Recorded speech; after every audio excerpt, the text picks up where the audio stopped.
మామ place man మామ ఈరోజు ఒకడు రోబోని ఒకటి తయారు చేశాడంట. వాడి పేరు వసీ అంట. ఆ రోబోని తీసుకొచ్చి మిలిటరీలో జాయిన్ చేద్దాం అని అనుకుంటున్నాడు వాడు. ఈ రోజు వస్తారంట. నువ్వు కొంచెం ఇన్వెస్టిగేట్ చేయడానికి నువ్వు దగ్గరే ఉండు, సరేనా? ఓహో అలా చిట్టి అయ్యో వసీకర్ తయారు చేస్తుంటాడు. వాడు పేరు చిట్టిలే. వాడు మొన్న ఫైర్ యాక్సిడెంట్ బిల్డింగ్ లోకి వెళ్ళాడు. తోలుతూ కూడా కాలిపోయింది వాడికి. ఒత్తినమాట ఏంది ఇనుప సామాన్ ఏమన్నా వాడు బాడీలో చిన్న కథ కాదు.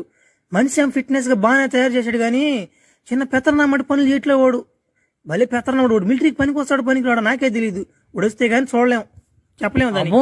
చాలా కథ జరిగిందా? వస్తున్నట్టుగా ఉన్నాడా? వాళ్ళ అబ్బాయే కదా ఆడెవడో వస్తున్నాడా? వస్తున్నాడు. అతనే అతనే రా అన్నా రానా ఏడనా చిట్టి అనేవాడు రోబో అనేవాడు ఏదమ్మా రమ్మని కమ్మా టైం లేదు. సార్ నమస్తే సార్, నేనే ఫోన్ చేశాను. అడుగో రోబో, ఇతనే రోబో.